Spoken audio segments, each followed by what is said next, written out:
বোলপুর নামের একটা গ্রামে একজন জাদুঘর থাকতেন। নিজের গুণের সাহায্যে উনি লোকেদেরকে জাদু দেখিয়ে নিজের আর নিজের পরিবারের পালন পোষণ করতেন।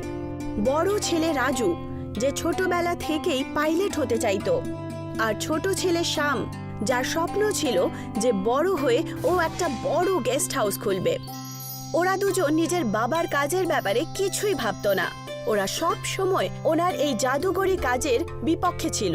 ওরা চাইতো যে বাবা নিজের জাদু করে অন্য কাজ করুক। বাবাকে আমি অনেকবার বুঝিয়েছি যে এইসব কাজ ছেড়ে দিতে, যে কতদিন খেলা দেখে আর পায়রা উড়িয়ে ঘর চালাবে। আরে আমাদের আরো কিছু করে আমাদের স্বপ্ন পূরণ করতে হবে। কথাটা তো তুই ঠিকই বলেছিস, কিন্তু অত টাকা আমাদের কাছে নেইও। আমরা এসব করব কি করে? একটা না একটা উপায় আমাদের বের করতেই হবে। রাজু আর শ্যামের এরকম ব্যবহারের কারণে জাদুকর সব সময় দুঃখী থাকতেন। নিজের বাচ্চাদের জন্য কিছু না করতে পারা ওই জাদুকরের কাছেও কষ্টকর ছিল। একবার যখন জাদুকর নিজের জাদু দেখাচ্ছিল লোকেদের, সেই সময় উনি চোট পেয়ে গেলেন আর ওনাকে হাসপাতালে অ্যাডমিট করা হলো।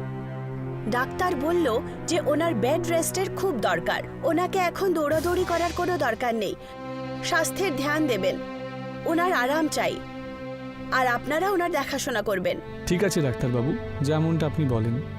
এমনিতেই এত সমস্যা, তারপর আবার আমাদের উপর একটা বোঝ এসে পড়ল।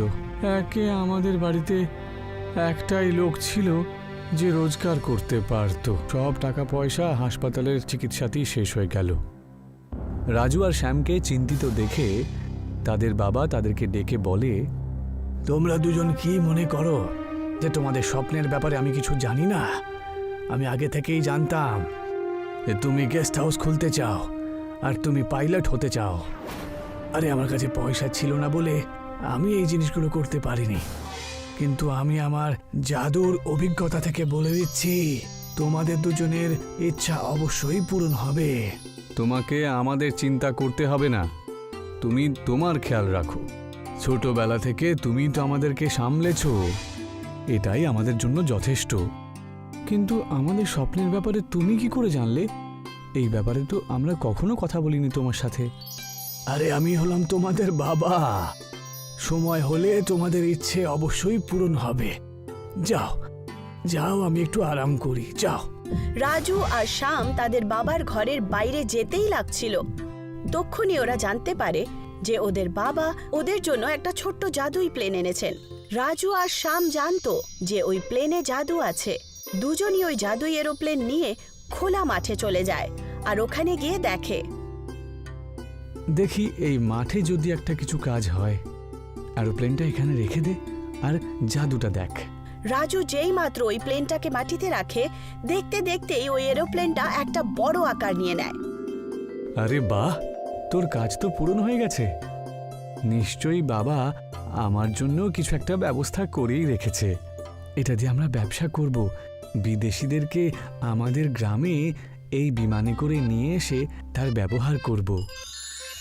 আমার তো বিশ্বাসই হচ্ছে না। আমাদের ব্যবসা কিন্তু দারুণ হবে যদি আমরা ঠিকঠাক চালাতে পারি তাহলে।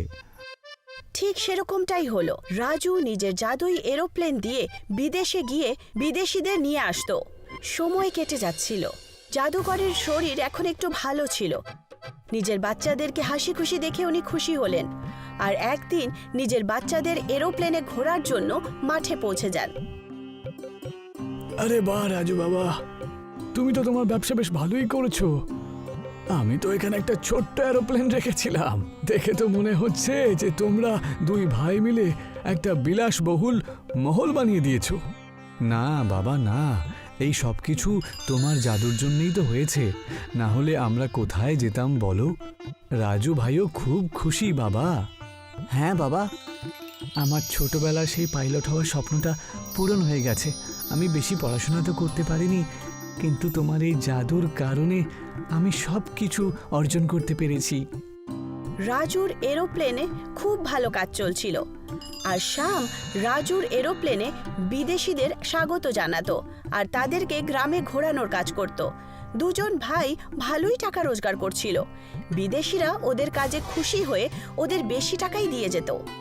শোনো, আমি তোমাকে এটা বলতে চাইছি যে এরোপ্লেনের ভেতরেই তুমি একটা গেস্ট হাউস খুলে ফেলো, তাহলে তোমার এতে বেশি লাভ হবে, বুঝেছো? আমি তাই করব। আমি এই ব্যাপারে সবার সাথে আলোচনা করছি। Thank you. শ্যাম বিদেশিদের কথা শুনে নিজের ভাই আর তার বাবাকে এই কথাটা বলে। দাদা আর বাবা, তোমাদের সাথে একটু দরকারি আলোচনা করার আছে। আচ্ছা, আমরা যদি আমাদের প্লেনের মধ্যেই গেস্ট হাউস খুলি, তাহলে প্লেনের যাত্রীদেরকে শুধু আমাদের গ্রামেই নয়, আমাদের অন্য গ্রামগুলোতেও ঘোরাতে পারবো। ঠিক বলেছিস, সবাই একটুখানি ঘুরতেও পারবে আর প্লেনের মধ্যে আরামও করতে পারবে। তোমাদের দুজনের কথা শুনে তো আমার বেশ ভালোই লাগছে, তবে একটা শর্ত রয়েছে, এতে তোমার পাশে আমিও থাকবো। সবাই খুশি হয়ে যায় আর এরোপ্লেনে গেস্ট হাউস বানানোর পরিকল্পনা করে। এরোপ্লেন বাইরে থেকে সাধারণই মনে হতো, কিন্তু ভেতরে যাওয়া মাত্রই এরকম মনে হতো যেন একটা বড় মহল।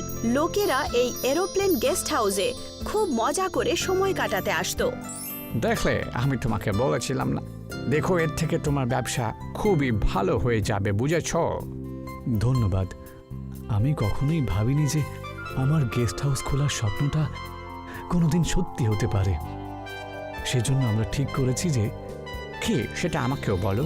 আমাদের পরিবারের সবাই ঠিক করেছে যে আগামী 1 বছর তোমাকে পুরোপুরি ফ্রিতে ঘোরাবো, আর আমাদের এরোপ্লেন গেস্ট হাউসে তোমাকে ফ্রিতে থাকতে দেব।